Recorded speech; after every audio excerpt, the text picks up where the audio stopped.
Naglagay kami ng kulambo dito sa dagat, dito sa ilalim ng payag para sa isang alaga naming lobster. Hello mga mare at pare, this is Maring Linlin, babaeng waray noon na naninirahan dito sa maliit na baryo, sakop ng Lavisaris, Northern Samar. Ngayong araw may dala-dala nga pala akong kulambo pagpunta namin dito sa payag dahil ilalagay namin dito sa dagat. Kasama ko nga pala dito si Mr. at Uncle Diego at silang dalawa nga pala yung magtatrabaho nito. Pagkarating namin dito sa payag, bumaba kaagad kami ni Mr. para masimulan kaagad yung trabaho dahil katanghali ang tapat to, napakainit at naghihintay na din dyan si Uncle Diego sa baba. Ang sadya nga pala namin ngayon dito sa payag ay yung mga alaga naming lobster o banagan kung tawagin dito sa amin. At kung palagi kayo nanonood ng mga vlogs ko, alam nyo na magkaiba yung kulungan ng mga lobster at iba yung kulungan ng mga isda namin. Pagkapasok namin dito sa kulungan ng mga lobster, nilatag kaagad nila yung kulambo. Sumisid kaagad si Uncle Diego para maitali ng maayos yung mga nylon. Itong pinagkukulungan nga pala namin ng lobster ay lampas tao kahit low tide. Naku mga mare, kung hindi ko lang to kinakat, makikita nyo talaga yung napakagalaw ng pagkuha ko ng video. Hindi ko kasi matagalan yung pagsisid kapag kinukuhanan ko sila ng video, kaya palagi talaga akong umaahon para makahinga. At muntik ko na nga palang makalimutan yung dahilan bakit nandito kami ngayon at bakit maglalagay nga pala kami ng kulambo dito sa dagat. Nung nakaraang buwan ata yun, nakabili nga pala kami ng isang lobster na yung timbang ay 2 kilos mahigit. At alam nyo ba mga mare at pare, nabili namin yun na may pugha? O sa madaling salita, buntis yung lobster. Sayang nga lang dahil wala ako no nung binenta sa amin yung lobster na may pugha, dahil kahit ako hindi pa ako nakakita ng ganun. Susubukan nga pala namin na maglagay ng kulambo para kapag nanganak yung lobster, hindi makakalabas yung mga anak niya. Susubukan namin na mag-alaga ng buntis na lobster hanggang manganak. Ngayon lang din namin to mararanasan, kaya naman baka merong mga expert dyan, baka meron kayong maipapayo, comment naman po kayo. Etong kuha nga pala na to, si Mr. yung sumisid nito dahil hindi ko kayang sumisid ng malalim dahil yung tenga ko parang puputo. Napakaganda nga ng kuha ni Mr. Tignan nyo mga mare, kitang-kita nga dyan yung mga alaga naming lobster.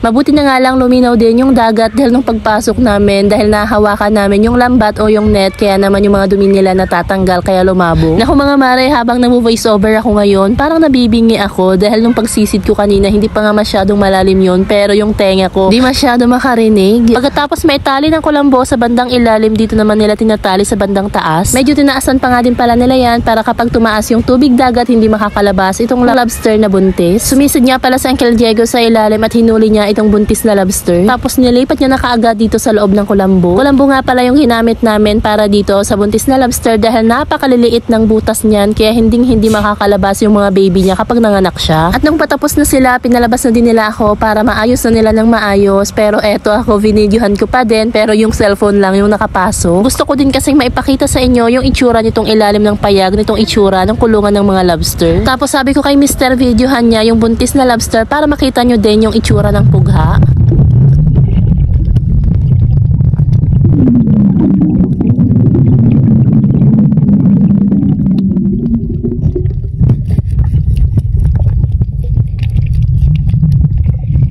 Sabay-sabay nating abangan yung panganganak ng lobster dahil kahit ako, first time ko lang din makakakita kapag nagkataon. At ito na nga pala yung itsura sa ilalim ng payag at ayun na nga pala yung lobster na buntis. At yung nakarating ka nga pala sa part na to, maraming salamat sa panonood mo ng simpleng buhay namin dito sa probinsya ng Northern Samar. At kung nagustuhan mo din yung vlog natin ngayon, pasuyo pa like and share na nga lang din. Malay mo isa ka sa mapasama sa mabibigyan natin tuwing katapusan ng buwan.